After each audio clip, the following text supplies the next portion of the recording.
तेल अवीव में सायरन लगातार बज रहे हैं। सियास मिसाइलों को रोका गया है। ईरान के शहर के बीचों बीच निशाना बनाया गया है। ईरान की इस्लामिक रिवॉल्यूशनरी गार्ड्स यानी IRGC ने कहा है कि ऑपरेशन 2 प्रॉमिस 4 के तहत तेल अवीव और खैबर मिसाइलों दागी गई हैं और इजराइल के अलग अलग इलाकों में खासतौर पर तेल अवीव पर बड़ी मिसाइलें दागी गई हैं।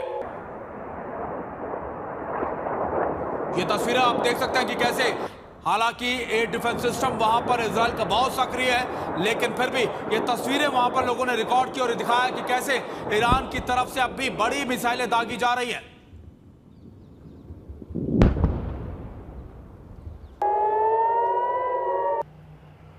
ये सायरन की आवाज आप लगातार सुन सकते हैं। तेल अवीव के इन इलाकों में सायरन की तेज आवाज सुनाई गई है। हालांकि IRGC की तरफ से भी दावा किया गया है कि वो और भी बैलिस्टिक मिसाइलें दागेंगे और उनका पूरा फोकस, पूरा टारगेट ये सेंट्रल इजराइल के इलाके होंगे।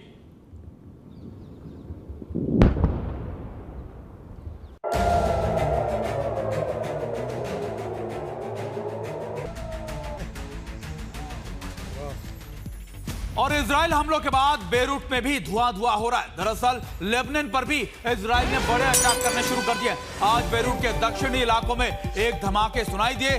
धुएं का बड़ा गुब्बार भी यहां पर देखा गया। इजरायली हमले लगातार किए जा रहे हैं। ईरान और लेबनान दोनों की राजधानियों पर ये बड़े अटैक किए जा रहे हैं। जबकि अमेरिका ने समुद्र में ईरानी ड्रोन कैरियर को भी, यानी उनके एक और बड़े एसेट को, नेवल एसेट को टारगेट किया है, जिसके इस्लामिक रिपब्लिक के युद्धपोतों के बेड़े को निशाना बनाया जा रहा है। उसका अभियान यानी अमेरिका का ये अटैक लगातार अब ईरान की नेवी को लेकर भी किए जा रहे हैं। इजराइल ने कल रात में और आज सुबह तक बेरूट के दक्षिणी इलाकों पर निशाना बनाया। यानी एक तरफ अमेरिका जो है वो ईरान के नेवल एसेट्स को टारगेट कर रहा है, उनकी शक्तियों को कम कर रहा है, वहीं इजराइल भी बेरूट और तेहरान दोनों पर बड़े अटैक कर रहा है।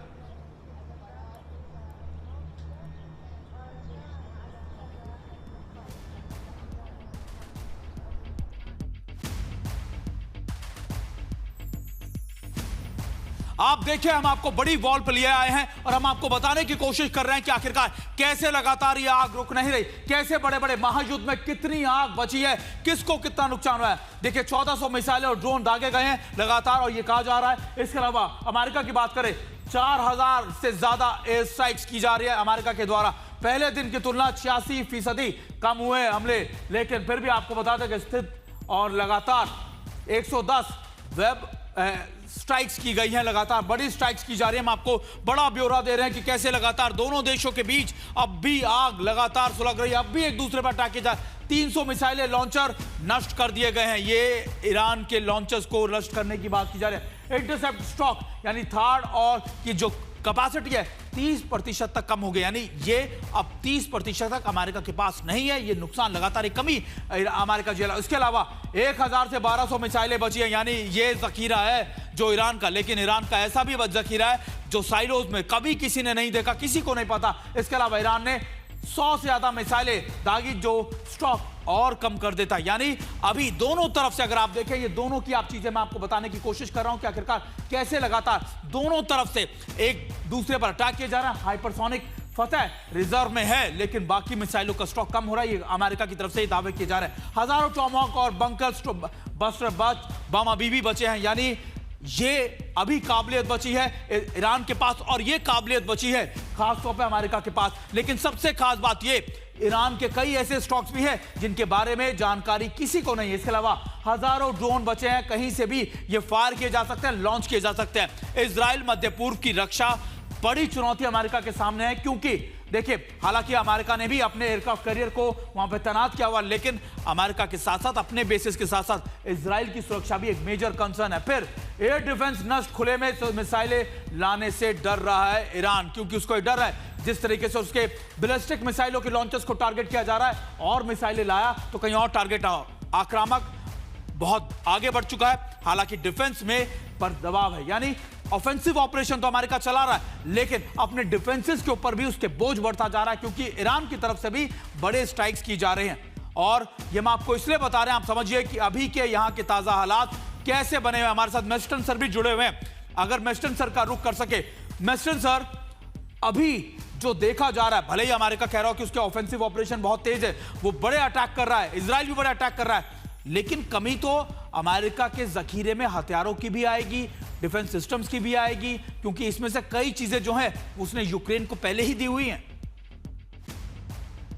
बिल्कुल सुमित, अमेरिका का भी जो वेपन सिस्टम्स है उसमें कमी तो आएगी, उसमें कोई डाउट नहीं है। लेकिन देखा जाए तो अभी यहाँ दो देश हैं, इजराइल और अमेरिका, वो साथ साथ है, और वहां पर ईरान अकेले है। और ईरान की सिर्फ सुप्रीमेसी है बैलिस्टिक मिसाइल्स में और हाइपरसोनिक मिसाइल्स में, वो भी धीरे धीरे खत्म होती जा रही है। और अभी यहाँ तक जहां तक अमेरिका और इजराइल का सवाल है, उनके एयर डिफेंस सिस्टम्स तो काफी यूटिलाइज हो रहे हैं। जैसे आपने भी बताया 30% ऑलरेडी यूटिलाइज हो चुके हैं, मतलब डैमेज भी हुए होंगे और उसमें कमी पेशी आ रही है। लेकिन अब अमेरिका का फोकस ज्यादा ऑफेंसिव ऑपरेशंस में है, और ऑफेंसिव ऑपरेशन यही है कि अपनी एयर पावर के जरिए और जो आईएसआर है, बेसिकली सैटेलाइट्स और ड्रोन्स के जरिए जो यूएवी जोड़ रहे हैं आईएसआर वाले, उसके जरिए तुरंत इंफॉर्मेशन लेके और ये इन पे अटैक करना अपने एयरक्राफ्ट द्वारा, फाइटर एयरक्राफ्ट द्वारा। और अभी आपने देखा B-2 बॉम्बर्स वगैरह भी बॉम्ब कर रहे हैं। तो अभी ऑफेंसिव में उनकी स्ट्रेटेजी ये है कि जितने लॉन्चर्स हैं, जितनी मिसाइल साइट प्रोडक्शन है, ये और साइलोज हैं, इन सबको ट्रैक करके बर्बाद किया जाए। ट्रैकिंग, डिसेप्शन एंड टारगेटिंग, तो ये इनकी स्ट्रेटेजी चल रही है। और ये मेरे को लगता है कि अब जिस प्रकार दिख रहा है, ये काफी जल्दी शायद पॉसिबल है। अब ईरान के ऊपर है वो अपनी मिसाइल्स कितना कब तक छिपा सकता है, क्योंकि अब